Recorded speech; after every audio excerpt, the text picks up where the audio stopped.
100 pesos ulam na good for 4 to 5 person? Meron pa kaya nun? Yes na yes naman po. Sa 100 pesos mo, may sukli ka pa. Sure akong approve sa mga chikiting ninyo itong 100 pesos recipe na ituturo ko sa inyo. Dahil ang paborito nilang nuggets ay mas pasasarapin at mas pasusustansyahin pa natin. First step na gagawin natin is palalambutin natin itong mga patatas na binalatan at hiniwa natin into small cubes. Bali ang gagawin ko po dyan is isasabay ko na ng luto dito sa niluluto kong sinaing. Pain-ina din po kasi itong sinaing ko, kaya isasabay ko na ng luto itong mga patatas. Mas tipid na sa gas at tipid din sa oras. Yan ang wais na nanay. Habang pinapalambot ang mga patatas at niluluto ang sinaing ay piprepare ko na rin saglit itong iba pang mga sangkap. Bali magpipino lang po ako dyan ng 3 cloves ng bawang. Magpipino na din po ako dyan ng isang maliit na sibuyas. And syempre, para mas healthy, gagamit din po tayo dyan ng malunggay. Bali itong malunggay is hindi po kasama sa 100 pesos recipe natin guys ha. Pitas-pitas na lang po kayo dyan sa mga mababait ninyong kapitbahay. Pero kung wala, huwag nyo na lang pong ipilit. Pwede din naman pong wala na yan.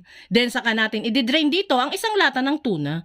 Press lang po natin yan para matanggal ang excess na sabaw nito. And last na ipe-prepare ko is itong 2 pirasong cracker biscuits. Dudurug-durugin lang po natin yan hanggang sa parang maging breadcrumbs na ang texture nito. Once okay na mga sangkap, ay sakto na din namang luto nitong mga patatas. And syempre, luto na din yung ating sinaing. Hanguin na natin ang mga patatas at ilagay sa ating bowl. Bali dudurugin o imamash lang po natin ang mga patatas dito guys ha. Narito nga po pala ang complete list ng ating napamili for today's recipe. Kapag nga po nadurog na natin ang mga patatas, ay pwede na din nating ilagay yung mga ingredients na prepare natin kanina. Hahaluan ko na din po pala yan ng asin at paminta bilang pampalasa at 1 pirasong itlog. Haluin mabuti hanggang sa mag-combine na ang mga sangkap.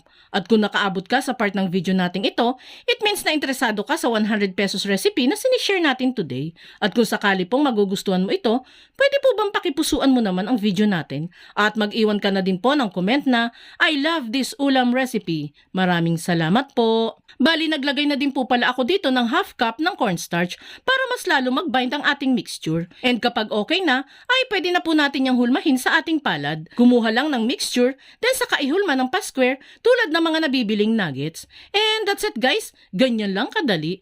Ulit-ulitin lang yan hanggang sa matapos tayo. Then dito naman sa kawali, ay magpapainit lang ako ng mantika at isa-isang ilalagay ang mga nagawang nuggets. Basic na lang po sa inyo ito guys. Basta mag-slightly brown lang ang both sides nito, ay pwede na po natin yan agad hanguin.